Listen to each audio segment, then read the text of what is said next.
Hello everyone, my name is Kulfasha और आप सभी देख रहे हैं हमारा official channel the learners community DUSOL।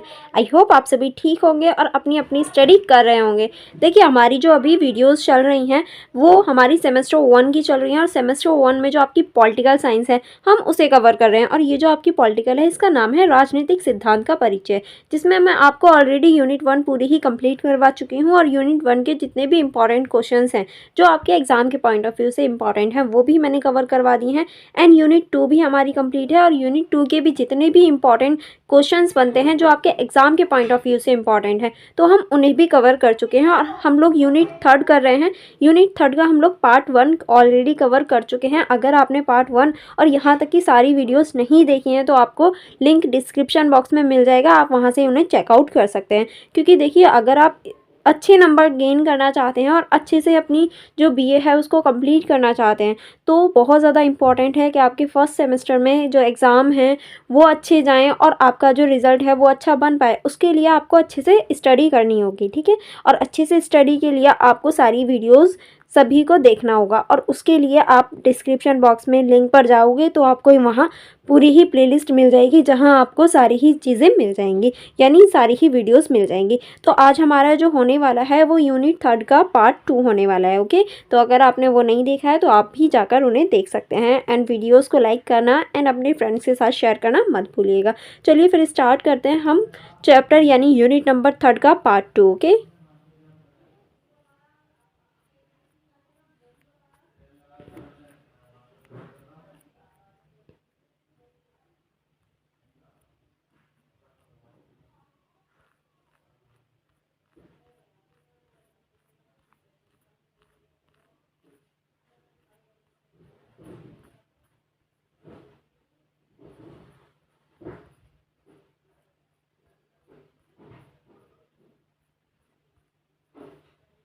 जैसे कि आप सभी देख सकते हैं हमारी यूनिट नंबर 3 है, उसका नाम है राजनीतिक सिद्धांत में वाद विवाद के मुद्दे।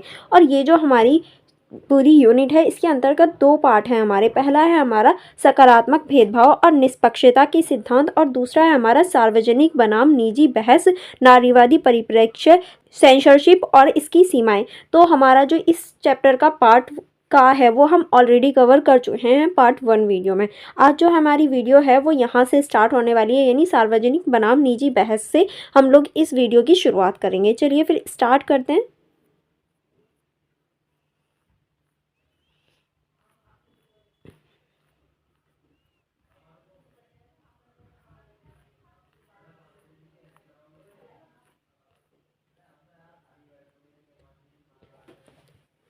जैसे कि आप सभी देख सकते हैं जो हमारा इस वीडियो का फर्स्ट टॉपिक होगा वो होगा हमारा सार्वजनिक बनाम निजी बहस, नारीवादी परिप्रेक्ष्य। तो ये क्या होता है चलिए देखते हैं। दिन औरत अपनी मेहनत का हक मांगेगी उस दिन दुनिया की सबसे बड़ी चोरी पकड़ी जाएगी। यानी देखिए, ये सबसे पहले ही आपको एक लाइन देखने को मिलेगी कि जिस दिन भी औरत अपनी मेहनत का हक मांगने लगेगी ना तो पूरी दुनिया की जो चोरी है वो पकड़ी जाएगी। क्योंकि हम मोस्टली आपने भी ये चीज़ सुनी होगी कि महिला है वो क्या करेगी, बट एक्चुअल जो चीज़ है वो महिला ही करती है। यानी महिला जितनी मेहनत कोई नहीं करता किसी के भी परिवार में। आप भी ऑफिस जाते होगे, वर्क करते होगे, बहुत मेहनत का काम है, बट आपको संडे की छुट्टी मिल जाती है। बट जो एक हाउस वाइफ होती है वो 365 दिन काम करती है, नो हॉलीडेज, नो छुट्टी, कुछ नहीं होता उनकी लाइफ में। तो इससे ज़्यादा हार्ड वर्क कहीं नहीं हो सकता। तो अगर एक महिला जो है वो अपनी मेहनत का हक मांगने लगे तो उस दिन पूरी दुनिया की जो चोरी है वो पकड़ी जाएगी, ठीक है। यह कथन जितना साधारण लगता है उसी गहराई और जटिलता उतनी ही बड़ी है। यानी ये कथन जो है कितना सरल सा लग रहा है बोलने में, बट ये जितना सरल है इतना है नहीं, क्योंकि इसकी गहराई और जटिलताएं बहुत ज़्यादा हैं। जैसे कि अभी मैंने आपको इसको डिफाइन करके भी बताया, बट अगर हम इसको डीपली देखेंगे तो ये बहुत ज़्यादा गहराई में हमें देखने को मिलेगा। इस कथन से यह सवाल उठता है कि क्या हर समाज में महिलाओं की स्थिति पुरुषों से अलग और कमजोर मानी जाती है? क्या महिलाओं को राजनीतिक, सामाजिक, आर्थिक और सांस्कृतिक रूप से हीन समझा जाता है? क्या यह असमानताएं किसी प्राकृतिक कारण से है या यह समाज और संस्कृति द्वारा बनाई गई है? यानी इस कथन से हम ये देख पाएंगे कि जो महिलाओं के साथ भेदभाव होता है या इन्हें कमजोर माना जाता है या कामचोर माना जाता है वो राजनीतिक, सामाजिक, आर्थिक या सांस्कृतिक कारणों से है या फिर ये सिर्फ हमारे समाज या फिर हमारी संस्कृति की देन है? क्या चीज़ है, क्यों माना जाता है इस तरह से? इन सवालों का जवाब पाने के लिए नारीवादी की विचारधाराओं को समझना ज़रूरी है, क्योंकि यह सिद्धांत महिलाओं के दमन और असमानताओं पर सवाल उठाता है और इनको ख़त्म करने के लिए सामाजिक बदलाव की मांग भी करता है। इसीलिए हमें नारीवाद को पढ़ना आवश्यक है, ताकि हम इन सभी प्रश्नों का उत्तर ढूंढ सकें। राजनीतिक सिद्धांत के क्षेत्र में नारीवाद का महत्व इसीलिए है क्योंकि ऐतिहासिक रूप से राजनीतिक और समाज के अधिकार सिद्धांत पुरुषों द्वारा बनाए गए हैं। ये हम देख भी सकते हैं, जो हमारी ऐतिहासिक है या राजनीतिक है या सामाजिक जितने भी अधिकार हैं या नियम हैं, वो पुरुषों द्वारा ही बनाए गए हैं, जिसमें महिलाओं की आवाज़ या योगदान को महत्व नहीं दिया जाता, क्योंकि उसमें कोई भी महिला की जो आवाज़ होती है या उसका जो योगदान होता है उसको महत्व ही नहीं दिया जाता। क्लियर चैम्बर्स के अनुसार राजनीतिक सिद्धांत हमेशा पुरुषों का रहा है और महिलाओं को हाशिए पर रखा गया है। नारीवाद ने इस हाशिए की स्थिति को चुनौती दी और सभी क्षेत्रों में महिलाओं की समानता की लड़ाई लड़ी। ठीक है, अब हम देखेंगे नारीवाद का अर्थ और महत्व, कि नारीवाद जो है वो क्यों इम्पोर्टेंट है और उसका क्या अर्थ है। ठीक है, नारीवाद उस विचारधारा को कहा जाता है जो महिलाओं की सामाजिक असमानता, अधीनता और पिछड़ेपन पर सवाल उठाता है। नारीवाद केवल सवाल नहीं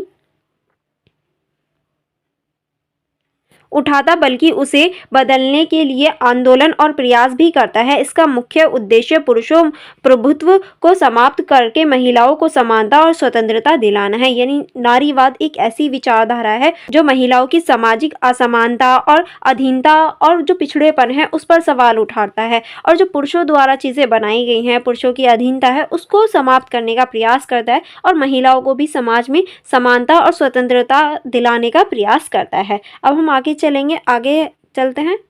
आगे अब हम देखेंगे विक्टोरिया ब्राउन के अनुसार नारीवाद की शुरुआत 19वीं सदी में हुई थी, जब पहली बार महिलाओं के अधिकारों को लेकर आवाज़ उठाई गई थी। 1848 में सैनिका फॉल्स में आयोजित वुमेन राइट्स कन्वेंशन को नारीवादी आंदोलन की पहली लहर माना जाता है। यानी 1848 में नारीवाद की पहली लहर आई थी। ठीक है, इस कन्वेंशन में महिलाओं के मताधिकारों की मांग की गई। इसके बाद नारीवादी आंदोलन की दूसरी लहर 1960 और 1970 के दशक में आई, जब यूरोप और संयुक्त राष्ट्र अमेरिका में स्त्री स्वतंत्रता आंदोलन ने जोर दिया। यानी देखिए, पहली लहर हमारी 1848 में है और जो दूसरी लहर थी वो 1960 और 1970 के तहत आई थी। पहली में महिलाओं को मतदान का अधिकार मिल गया था और दूसरी में स्वतंत्रता की बात की गई थी।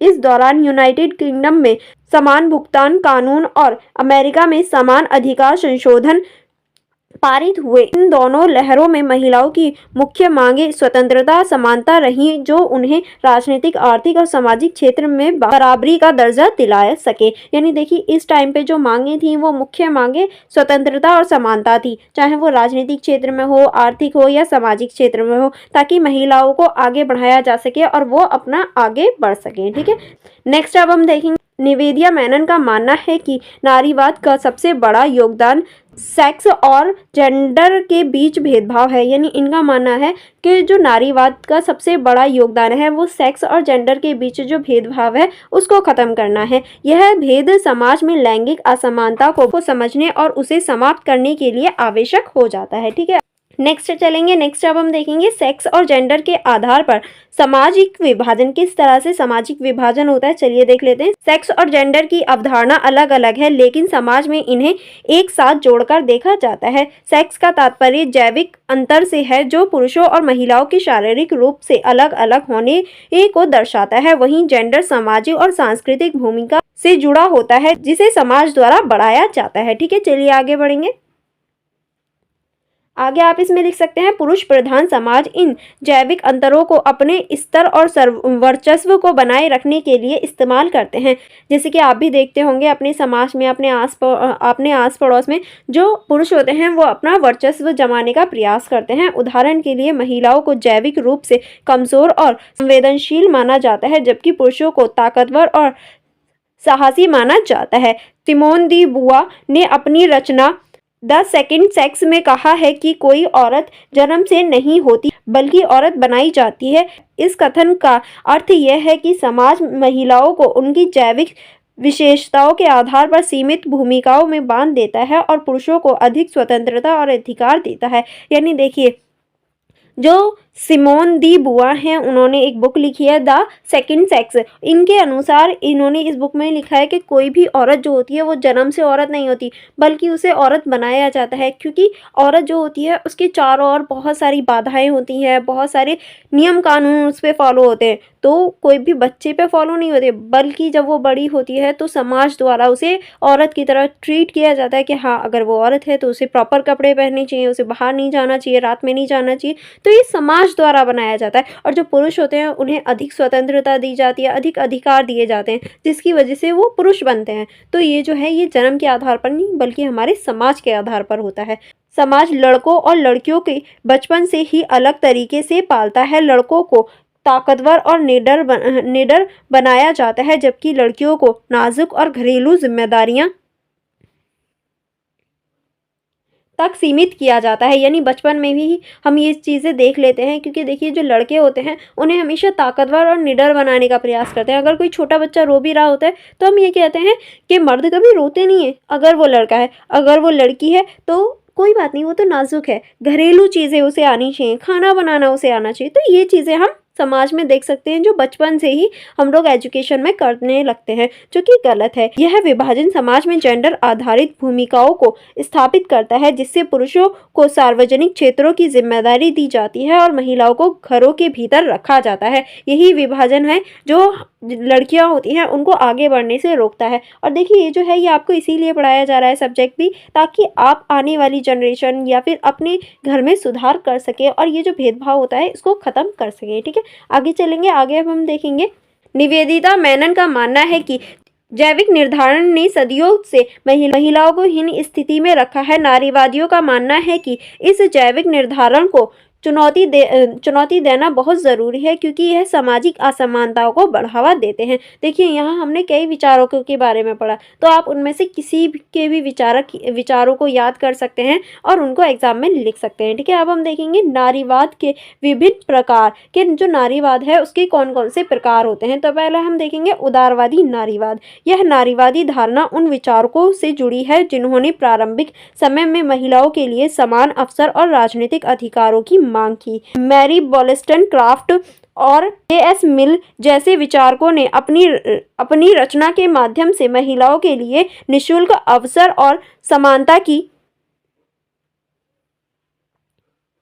मांग की। यानी J.S. मिल और बहुत सारे ऐसे विचारक हैं जो महिलाओं की निःशुल्क जो क्षमता होती है या शिक्षा होती है उसकी और जो समानता है उसकी मांग करते थे। उन्होंने सार्वजनिक और निजी क्षेत्रों में महिलाओं के लिए समान अधिकारों की सिफारिश की थी। ठीक है, नेक्स्ट होता है हमारा मार्क्सवादी समाजवादी नारीवाद। इस धारा से नारीवादी मानते हैं कि महिलाओं के दमन का मुख्य कारण आर्थिक असमानता है। महिलाओं को घर में काम करने के लिए कोई वेतन नहीं दिया जाता, जिससे वह आर्थिक रूप से पुरुषों पर निर्भर रहती हैं। यानी देखिए, अगर आपके घर में भी कोई लड़की है या फिर आपकी मम्मी है, उन्हें घर का काम करने के लिए कोई भी या फिर खाना बनाने के लिए कोई भी सैलरी या वेतन नहीं दिया जाता, जिसकी वजह से वो आर्थिक रूप में अपनी चीज़ों को पूरा करने के लिए, अपनी जो ख्वाहिशें होती हैं, अपनी जो ज़रूरत की चीज़ें हैं, उनको पूरा करने के लिए पुरुष या तो वो अपने हस्बैंड पर या अपने बेटों पर, कहीं ना कहीं पुरुषों पर वो डिपेंड रहती हैं। जब महिला घर से बाहर काम करती हैं तब भी उन्हें पुरुषों की तुलना में कम वेतन मिलता है। आर्थिक रूप से कमज़ोर होने के कारण महिला हमेशा पुरुषों के अधीन रही हैं। यानी अगर हम आर्थिक रूप से महिलाओं को सशक्त करेंगे तो हो सकता है महिला आगे बढ़ पाएँ। ठीक है, नेक्स्ट है हमारा रेडिकल नारीवाद। इसको देख लेते हैं। इस धारा के नारीवादियों का मानना है कि पितृसत्तात्मक समाज ने स्त्री सुलभ मूल्यों का अवमूलन किया है। महिलाओं की संवेदनशीलता और प्राकृतिक जुड़ाव को कमजोर मानकर उनकी भूमिका को कम आंका गया है। सुसेन ग्रिफिन और एडिया डुवेकी जैसे नारीवादी कहते हैं कि स्त्री सुलभ मूल्यों को समाज में आर्थिक समानता और महत्व दिया जाना चाहिए। ठीक है, अब हम नेक्स्ट चलेंगे। नेक्स्ट है हमारा उत्तर आधुनिक नारीवाद। इसमें देख लेते हैं। इस धारा के नारीवादी मानते हैं कि जेंडर ही जैविक सेक्स की अवधारणा को जन्म देता है। जूडिथ बटलर के अनुसार जेंडर का निर्माण सामाजिक संबंधों, मानकों और पाबंदियों द्वारा होता है। इस धारणा के नारीवादी बायोमेडिकल विज्ञान की आलोचना करते हैं क्योंकि यह सेक्स और जेंडर के बीच भेद को बनाए रखता है। नेली ओद्रुशून अपने कार्य में बताती हैं कि वैज्ञानिक तथ्यों को भी समाज और संस्कृति से प्रभावित किया जा सकता है। ठीक है, अब हम आगे चलेंगे। आगे अब हम देखेंगे भारत में महिलाओं की स्थिति, कि जो हमारा भारत है उसमें महिलाओं की स्थिति क्या है। भारत में महिलाओं की स्थिति को समझने के लिए हमें समाज में पुराने नियमों और परंपराओं पर ध्यान देना होगा। यानी अगर हम एक्चुअल में भारत में महिलाओं की स्थिति को जानना चाहते हैं तो पुरानी जो परंपराएं हैं और जो पुरानी स्थिति थी उनको जानना होगा, जिनमें पितृसत्ता और जाति व्यवस्था ने गहराई से प्रभावित किया है। इस पर गहराई से विचार करने के लिए उमा चक्रवर्ती और कमला बसीन जैसे नारीवादियों ने कई महत्वपूर्ण बातें बताई हैं। अब इन दोनों ने क्या क्या महत्वपूर्ण बातें बताई हैं नारीवाद को लेकर भारत में, तो पहला हम देखेंगे जाति और पितृसत्ता का संबंध। किस तरह से? उमा चक्रवर्ती के अनुसार भारत में पितृसत्ता का गहरा संबंध जाति व्यवस्था से है। जाति के नियमों के अनुसार समाज में हर किसी की एक निर्धारित भूमिका होती है, खासकर महिलाओं की। यानी इनके अनुसार पितृसत्ता जो है उसका जाति से एक गहरा संबंध है और हर किसी की ये भूमिका बांधने का कार्य करता है, खासकर महिलाओं की। ब्राह्मणवादी पितृसत्ता ने महिलाओं पर विशेष रूप से नियंत्रण रखा ताकि जाति की शुरुआत बनी रहे। इसका मतलब ये था कि उच्च जातियों की महिलाओं को अपनी जाति के भीतर ही शादी करनी थी और उनकी लैंगिकता पर पूरा नियंत्रण होता था। ठीक है, अब हम देखेंगे इसका उदाहरण के लिए अगर कोई उच्च जाति की महिला किसी निम्न जाति के पुरुष से संबंध बनाती तो उसे समाज के लिए खतरनाक माना जाता है। इसके लिए महिलाओं पर कड़े नियम लागू किए जाते थे ताकि वह केवल अपनी जाति के पुरुषों से ही शादी करे और परिवार की शुद्धता बनाए रखे। यानी अगर कोई उच्च जाति की महिला निम्न जाति के पुरुष के साथ विवाह कर लेती है तो उसको बहुत ज़्यादा नीचे स्तर पर रखा जाता था, बहुत ज़्यादा बुरी स्थिति कर दी जाती थी और इसी वजह से महिलाओं पर बहुत सारे नियम लागू होते थे और ये सोचा जाता था कि जो महिला है वो अपनी ही जाति के पुरुष से विवाह करे और जो शुद्ध जीवन है वो व्यतीत करे। ठीक है, अब हम नेक्स्ट चलेंगे। नेक्स्ट अब हम देखेंगे वैदिक काल और महिलाओं की स्थिति, यानी वैदिक काल में महिलाओं की स्थिति कैसी थी। उमा चक्रवर्ती ने बताया कि वैदिक काल में महिलाओं की स्थिति पहले से बेहतर थी। उस समय महिलाएं घर में काम काज में मदद करती थीं और धार्मिक समारोह में भाग लेती थीं, लेकिन समय के साथ खासकर उत्तर वैदिक काल में महिलाओं की स्वतंत्रता कम हो गई। उन्हें घर तक सीमित कर दिया गया और उनकी जिम्मेदारी सिर्फ बच्चे पैदा करने तक सीमित हो गई। यानी वैदिक काल में महिलाओं की जो स्थिति थी वो ठीक ठाक थी, महिला घर में भी हेल्प वगैरह करती थी और जो धार्मिक समारोह होते थे उनमें भी हेल्प करती थी। लेकिन जब उत्तर वैदिक काल आया तो उसके बाद में महिलाओं की जो स्थिति थी वो बहुत ज़्यादा दयनीय हो गई। वो अब सिर्फ घर के काम तक ही सीमित रह गई और बच्चे पैदा करने के लिए ही सीमित हो गई थी। ठीक है, चलिए आगे बढ़ेंगे। आगे आप इसमें लिख सकते हैं इसके अलावा दाइयाँ घर और खेतों में काम करती थीं, लेकिन उच्च जाति की महिलाओं को बाहर जाने या किसी अन्य काम करने की अनुमति नहीं थी। उनका जीवन पूरी तरह से घर के अंदर ही रहकर चलता था और उन्हें फैसले हमेशा पुरुषों के अनुसार लिए जाते थे। ठीक है, अब हम देखेंगे पितृसत्तात्मक नियम और सामाजिक नियंत्रण। चलिए इसको देख लेते हैं। ब्राह्मणवादी समाज ने ऐसे कई नियम बनाए जिसमें महिलाओं का जीवन पूरी तरह से पुरुषों के अधीन था। महिलाएं अपनी पति या पिता के अनुमति के बिना कहीं नहीं जा सकती थी। देखिए, ब्राह्मणवादियों ने कुछ ऐसे नियम बनाए कि महिलाओं का जो पूरी तरीके से जीवन था वो अपने पिता या फिर अपने पति के इर्द गिर्द हो गया। अगर उन्हें कहीं जाना भी है तो या तो अपने पति या फिर अपने पिता से पूछना पड़ता था और समाज में इनकी भूमिका सीमित थी और वो कहीं भी ऐसे आ जा नहीं सकती थी।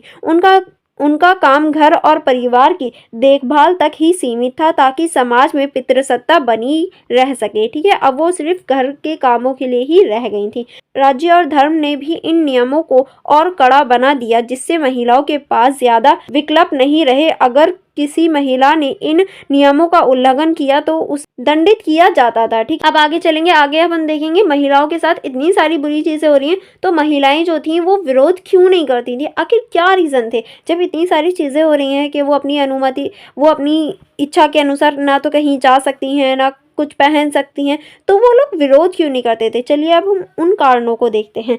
अब आप सोच रहे होंगे कि महिला इन नियमों के खिलाफ क्यों नहीं लड़ी? उमा चक्रवर्ती ने इन सवालों का जवाब दिया। उन्होंने कहा कि महिला इन नियमों को 3 कारणों से स्वीकार करती थी, यानी इन नियमों और कानूनों को मानने के 3 कारण थे। अब वो कौन-कौन से 3 कारण थे? जिसमें पहला था हमारा विचारधारा। बचपन से ही उन्हें यही सिखाया जाता था कि उनका कर्तव्य पुरुषों का पालन करना, वह इसे सही मानती थी। ठीक है, नेक्स्ट था हमारा आर्थिक निर्भरता। महिला आर्थिक रूप से पुरुषों पर निर्भर थी, इसलिए उनके पास खुद के लिए खड़ा होने का साधन नहीं था। नेक्स्ट था हमारा बल उपयोग का डर। अगर कोई महिला विरोध करती तो उसे शारीरिक रूप से पीटा या प्रताड़ित किया जाता था, जिससे वह विरोध करने से डरती थी, यानी मारपीट से डरती थी। अब हम देखेंगे आधुनिक नारीवाद और कमला भसीन का योगदान। किस तरह से कमला भसीन ने योगदान दिया और आधुनिक नारीवाद को अब हम देखेंगे। कमला भसीन एक और महत्वपूर्ण नारीवादी थी। उन्होंने भारतीय समाज में पितृसत्ता की आलोचना की। उन्होंने बताया कि पितृसत्ता सिर्फ पुरुषों का महिलाओं पर नियंत्रण नहीं है, बल्कि यह एक ऐसी सोच है जो समाज में गहराई से बसी हुई है। ठीक है, कमल भसी ने यह भी समझाया कि लिंग और जेंडर 2 अलग अलग बातें हैं, यानी इन्होंने बताया कि लिंग और जेंडर एक चीज़ नहीं है, बल्कि 2 अलग अलग चीज़ें हैं। लिंग एक जैविक चीज़ है, यानी आप पुरुषों या महिलाओं के रूप में पैदा होते हैं, ये हमारा लिंग होता है। लेकिन जेंडर एक सामाजिक और सांस्कृतिक चीज़ है, यानी जो जेंडर है वो सामाजिक और सांस्कृतिक चीज़ है जिससे समाज द्वारा बनाया गया है। उदाहरण के लिए समाज कहता है कि लड़कियों को गुलाबी पहनना चाहिए और लड़कों को नीला, यानी आपने ये सोचा होगा कि लड़कियां जो हैं वो गुलाबी ही कलर क्यों पसंद करती हैं और लड़के नीला। मोस्ट ऑफ द गर्ल्स की जो पसंद होती है वो गुलाबी होती है। क्यों? क्योंकि हमारा समाज बताता है कि पिंक कलर जो है वो लड़कियों का फेवरेट होता है और जो ब्लू कलर है वो लड़कों का होता है, बल्कि एक्चुअल में ऐसी चीज़ें नहीं होती हैं। ठीक है, तो ये हमारी समाज की देन है, लेकिन यह एक सामाजिक नियम है, ना कि प्राकृतिक। इसी वजह से हम कह सकते हैं ये जो है ये एक सामाजिक नियम है, प्राकृतिक नियम नहीं है कि लड़कियों को पिंक कलर ही पसंद आएगा या लड़कों को नीला ही कलर पसंद आएगा। इस तरह महिलाओं से कहा जाता है कि वह घर के काम करें और पुरुष बाहर जाकर काम करें, जो समाज द्वारा बनाए गए नियम हैं। ठीक है, कमला भसीन ने पितृसत्ता के खिलाफ लड़ाई लड़ी और महिलाओं के अधिकारों के लिए कई आंदोलन चलाए। उन्होंने महिलाओं को बताया कि वह समाज द्वारा बनाए गए इन नियमों को तोड़ सकती हैं और अपने लिए नए रास्ते बना सकती हैं, क्योंकि महिलाओं को भी पूरा अधिकार है कि वो अपनी इच्छा से अपना जीवन व्यतीत कर पाएँ। ठीक है, अब हम आगे चलेंगे। आगे अब हम देखेंगे नारीवाद के सामने चुनौतियाँ, कि नारीवाद के सामने कौन कौन सी चुनौतियाँ आती हैं। नारीवाद को कई गंभीर चुनौतियों का सामना करना पड़ता है, जो केवल राजनीतिक नहीं बल्कि मानसिक स्तर पर फैली हुई हैं। यह चुनौतियाँ उन सामाजिक और सांस्कृतिक मान्यताओं के खिलाफ हैं जो पितृसत्तात्मक व्यवस्था से उपजी हैं। नारीवादी आंदोलनों का लक्ष्य समानता और स्वतंत्रता है, लेकिन उन्हें मुख्य रूप से 3 प्रमुख चुनौतियों का सामना करना पड़ता है। अब वो कौन कौन सी मुख्य चुनौतियां हैं, चलिए देख लेते हैं। पहली चुनौती आप लिख सकते हैं पुरुषोत्तम और पितृसत्तात्मक सोच का सामना, यानी पहले ही जो हमारी चुनौती होती है वो पुरुषोत्तम और पितृसत्तात्मक सोच का सामना होता है, जिसके अंतर्गत आप लिख सकते हैं नारीवादियों की सबसे बड़ी चुनौती उस धारणा का विरोध करना है जिसे पुरुषोत्तम कहा जाता है। ठीक है, चलिए आगे बढ़ेंगे। आगे आप इसमें लिख सकते हैं पुरुषोत्तम की धारणा पितृसत्ता द्वारा बनाई गई है, जो निडर, ताकतवर और शक्तिशाली होने को मर्दानगी से जोड़ते हैं। यानी ये जो है पुरुषोत्तम ये ऐसी धारणा बनाते हैं जो पितृसत्तात्मक पर लागू होती है, जैसे कि शक्तिशाली होना, ताकतवर होना या फिर निडर होना, ये मर्दानगी को जोड़ने का कार्य करता है। नेक्स्ट अब हम देखेंगे अगर कोई पुरुष इन गुणों को नहीं रखता तो उसे कमजोर या नारी समझा जाता है। इस प्रकार पुरुषों और स्त्रियों के बीच एक असमानता पैदा हो जाती है। ठीक है, नेक्स्ट अब आप लिख सकते हैं निवेदिता मेनन के अनुसार ऐसे पुरुष जिसमें यह मर्दानगी के गुण नहीं होते, समाज उन्हें नारीकरण स्त्री जैसा कर देता है। यानी अगर कोई अपनी मर्दानगी नहीं दिखाता तो उसको नारी वाली कैटेगरी में रख देता है समाज ऑलरेडी। ठीक है, तो ये सारी चीज़ें हम देख सकते हैं। उदाहरण के लिए समाज के कई पुरुष जैसे दलित और मजदूर वर्ग के पुरुष इसी तरह से देखे जाते हैं। ठीक है, दूसरी हमारी सबसे बड़ी चुनौती होती है पहचान की धूमिलता। किस तरह से, पहला आप इसमें ले सकते हैं दूसरी चुनौती जेंडर की विशिष्टता पहचानने की धूमिलता है, जो अन्य पहचानों जैसे जाति, धर्म या नस्ल की पहचान से घिरी रहती है। ठीक है, नेक्स्ट आप इसमें लिख सकते हैं, महिलाओं के लिए कई बार जेंडर की पहचान से पहले उनकी जाति, धर्म या नस्ल की पहचान प्रमुख हो जाती है। ठीक है, आगे चलेंगे।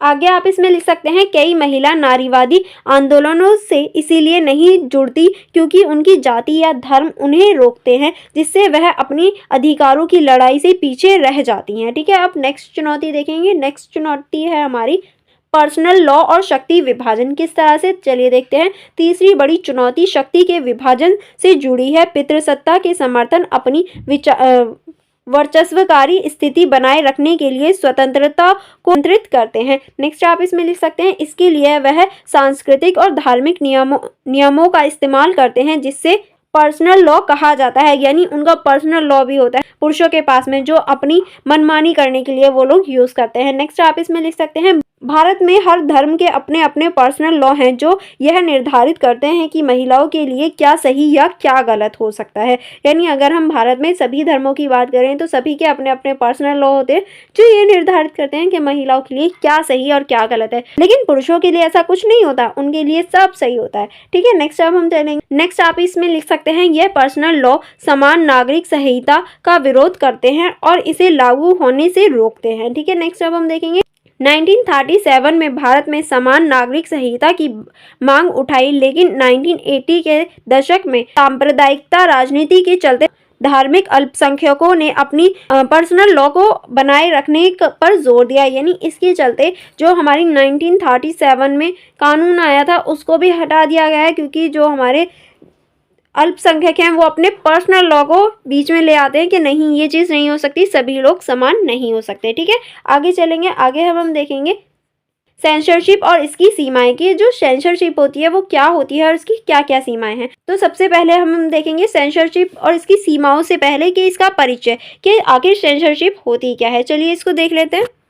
इसके अंतर्गत आप लिख सकते हैं, भारत ने अपने लोकतांत्रिक ढांचे में सरकार को सेंसरशिप का अधिकार समान्वय उपयोग करने की कोई बड़ी गुंजाइश नहीं है। यहाँ एक जीवित नागरिक समाज और स्वतंत्रता न्यायपालिका है। यानी देखिए, जो हमारा समाज है, हमारा भारत है, उसमें सेंसरशिप की कोई भी आवश्यकता नहीं है, क्योंकि यहाँ पर एक जीवित नागरिक समाज के रूप में हम न्यायपालिका को देख सकते हैं, जो कि कार्य करती है, जो सरकार की शक्तियों पर नजर रखती है। यदि सरकार नागरिकों के अधिकारों और स्वतंत्रता को सीमित करने का प्रयास करती है तो उच्चतम न्यायालय उसमें हस्तक्षेप कर सकता है, क्योंकि हमारे जो अधिकार हैं या फिर हमारी जितनी भी चीज़ें हैं, अगर कोई भी सरकार उसमें हस्तक्षेप करती है तो उच्चतम जो न्यायालय है उसके पास ये शक्ति होती है कि वो हमारे अधिकारों के लिए लड़ सके, सरकार से भी लड़ सके। तो इसीलिए हमें सेंसरशिप की कोई भी आवश्यकता नहीं होती। इसके विपरीत चीन में सरकार अपने नागरिकों पर सख्त निगरानी और सेंसरशिप लागू कर सकती है। यानी चीन जैसे देश में सेंसरशिप और निगरानी जैसी चीज़ें देखी जा सकती हैं। यह व्यवस्था इतनी स्थायी है कि कई विद्वान इसे सेंसरशिप राज्य के रूप में मानते हैं। यानी ये इतनी ज़्यादा व्यापक और इतनी ज़्यादा मजबूत है कि कई जो विद्वान हैं उन्होंने पूरे ही राज्य को सेंसरशिप राज्य के रूप में मान लिया गया है। अब देखेंगे हम सेंसरशिप के प्रकार और महत्व, कि जो सेंसरशिप है इसके कितने प्रकार होते हैं और ये क्यों इम्पोर्टेंट है, क्या ज़रूरी है हमें सेंसरशिप की। चलिए देख लेते हैं। एक लोकतांत्रिक समाज में गोपनीयता और खुलेपन दो विरोधी मूल्य हैं। सेंसरशिप के तहत सरकार या कोई राजनीतिक संस्थाएं सूचनाओं को नियंत्रित करने का प्रयास करती हैं, क्योंकि देखिए कोई भी देश क्यों ना हो उसमें गोपनीयता और खुलापन दोनों ही आवश्यकता है और दोनों ही एक दूसरे से विरोधी मूल्य हैं। और जो सेंसरशिप होती है वो किसी भी राजनीति या फिर किसी भी चीज़ की जो नियंत्रण है उसको प्राप्त करने का प्रयास करती है, क्योंकि सेंसरशिप में हर चीज़ को गोपनीयता रूप से देखा जा सकता है। जानकारी छिपाने और संचार का प्रतिबंध लगाने की कई कानूनी तरीके होते हैं, जैसे कि ब्रिटेन आधिकारिक गोपनीयता अधिनियम या अमेरिका का सूचना की स्वतंत्रता अधिनियम। यानी देखिए, अगर हम कोई भी चीज़ छुपाना चाहते हैं तो ज़रूरी नहीं है हम उसको सेंसरशिप का ही यूज़ करें, जैसे कि ब्रिटेन यूज़ करता है जो कि आधिकारिक गोपनीयता का अधिकार है, अधिनियम है, और जो अमेरिका यूज़ करता है वो सूचना की स्वतंत्रता अधिनियम है। ठीक है, इसका उद्देश्य गोपनीयता को बनाए रखने और सार्वजनिक जानकारी को नियंत्रित करना होता है। ठीक है, आगे चलेंगे। आगे हम देखेंगे सेंसरशिप की विशेषताओं में गोपनीयता शामिल है, जो सूचना को सीमित करने या नियंत्रित करने की प्रक्रिया है। इसमें सभी समाजों में एक समन्वय प्रक्रिया के रूप में देखा जाता है। सेंसरशिप अक्सर प्रेस या प्रसारण संगठनों में आचार संहिता और सर्वोचित मानकों के रूप में मौजूद होती है। यानी अगर हम इसकी बात करें तो हम इसे प्रेस द्वारा या जो संगठन होते हैं उनके द्वारा इसको देख सकते हैं। ठीक है, चलिए आगे बढ़ेंगे। आगे अब हम देखेंगे भारत और सेंसरशिप कि भारत में सेंसरशिप को हम किस वे में देख सकते हैं। भारत जैसे लोकतांत्रिक देश में राज्य द्वारा सेंसरशिप की कोई गुंजाइश नहीं होनी चाहिए, क्योंकि भारत जो है वो एक लोकतांत्रिक देश है और उसमें सेंसरशिप की कोई भी गुंजाइश हम नहीं देख सकते। भारतीय संविधान नागरिकों के अधिकारों और सुरक्षा के व्यापक सेट की गारंटी देता है। हालांकि स्वतंत्रता के बाद कई घटनाएं हुई हैं जब सरकार ने नागरिकों की स्वतंत्रता को सीमित करने का प्रयास किया है, जैसे 1970 के दशक में आपातकाल के दौरान यह वह समय था जब सरकार ने नागरिकों की स्वतंत्रता पर प्रतिबंध लगाया था। ठीक है, अब हम देखेंगे सेंसरशिप मूल्य रूप से विचारों और सूचनाओं के नियंत्रण को दर्शाती है, क्योंकि सेंसरशिप में हम मूल्य रूप से जो विचार होते हैं और जो सूचनाएं होती हैं उन पर नियंत्रण देख सकते हैं, जो एक बड़ी समाज में स्वतंत्र रूप से प्रसारित होनी चाहिए। इसका उपयोग सदियों से सरकार द्वारा किसी भी अवांछित आलोचना को दबाने के लिए किया जाता है। भारतीय संविधान का अनुच्छेद 19 भाषा और अभिव्यक्ति की स्वतंत्रता की गारंटी देता है। आगे अब हम देखेंगे सेंसरशिप और मीडिया। किस तरह से सेंसरशिप और मीडिया को देखा जा सकता है। भारत में सेंसरशिप का एक उदाहरण केंद्रीय फिल्म प्रमाणित बोर्ड यानी CBFC है, जो भारतीय सरकार के सूचना एवं प्रसारण मंत्रालय के अधीन है। यह बोर्ड इन सामग्रियों की निगरानी करता है जिन्हें आपत्तिजनक या राजनीतिक और सामाजिक रूप से संवेदनशील माना जाता है। ठीक है, आगे चलेंगे। आगे आप इसमें लिख सकते हैं, भारत में कांग्रेस पार्टी ने स्वतंत्रता के बाद सत्तारूढ़ प्रतिष्ठान को नियंत्रित किया। 1970 के दशक में कांग्रेस सरकार द्वारा लागू किया गया आपातकाल ने मीडिया पर नए सेंसरशिप कानूनों का प्रभाव डाला, जिसके कारण नागरिकों के बीच आंदोलनों और बहस का विषय बन गया था, क्योंकि कांग्रेस द्वारा सेंसरशिप एक बार लगाई गई थी जब हमारी आपातकालीन स्थिति घोषित हुई थी। हालांकि भारत ने सूचना प्रौद्योगिकी के युग में कुछ IT कानूनों को भी लागू किया, जिससे सेंसरशिप और निगरानी की प्रक्रियाएं बढ़ी हैं। विशेषकर 2011 में सूचना प्रौद्योगिकी अधिनियम में संशोधन ने कई प्लेटफॉर्म को सामग्री की पूर्व सेंसरिंग के लिए बाध्य किया। ठीक है, अब हम देखेंगे स्वतंत्रता और निगरानी। कानून का शासन किस तरह से, चलिए देख लेते हैं। कानून का शासन एक महत्वपूर्ण राजनीतिक आदर्श है जो यह सुनिश्चित करता है कि कानून का पालन सभी स्तर पर किया जाए। इसका उद्देश्य व्यक्तिगत अधिकारों की रक्षा करना। यह विचार प्लेटो और अरस्तु जैसे प्राचीन दार्शनिकों के कार्य में भी पाए जाते हैं। ठीक है, आगे चलेंगे। आगे आप इसमें लिख सकते हैं, जॉन लॉक और A.V. डाइसी जैसे आधुनिक विचारकों ने भी कानून के शासन के अधिकारों को विकसित किया। डाइसी ने कहा कि कानून के शासन में सभी नागरिकों को कानून के समक्ष समानता होनी चाहिए। कानून का शासन एक महत्वपूर्ण राजनीतिक आदर्श है, लेकिन इसके संदर्भ में विद्वानों में मतभेद है। कुछ इसे केवल एक मूल्य मानते हैं, जबकि अन्य इसे उच्चतम राजनीतिक आदर्श मानते हैं। ठीक है, तो ये सारी हम इसमें डिबेट या फिर इसमें बहस देख सकते हैं। आई होप आपको ये सारी ही चीज़ें समझ में आ गई होंगी, क्योंकि यहाँ हमारी यूनिट नंबर 3 कंप्लीट हो जाती है। अब हम यूनिट नंबर 3 के जितने भी इंपॉर्टेंट क्वेश्चंस हैं वो हम कवर करेंगे नेक्स्ट वीडियो में। तो अगर आपको मेरी वीडियो पसंद आई हो तो आप मेरी वीडियो को लाइक करना एंड हमारे यूट्यूब चैनल को सब्सक्राइब करना मत भूलिएगा, ताकि जो सर द्वारा पढ़ाया जाए आप उसे भी देख पाएँ एंड अपनी स्टडी को अच्छे से कर पाएँ।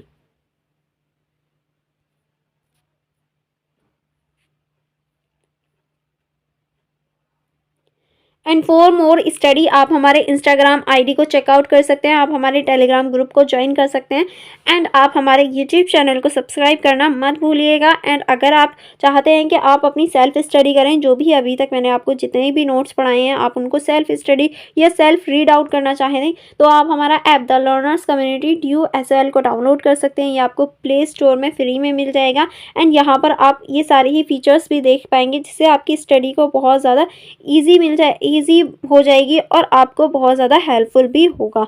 आई होप आपने अभी तक इसको भी डाउनलोड कर लिया होगा। चलिए फिर मिलते हैं नेक्स्ट वीडियो में। Thank you for watching everyone.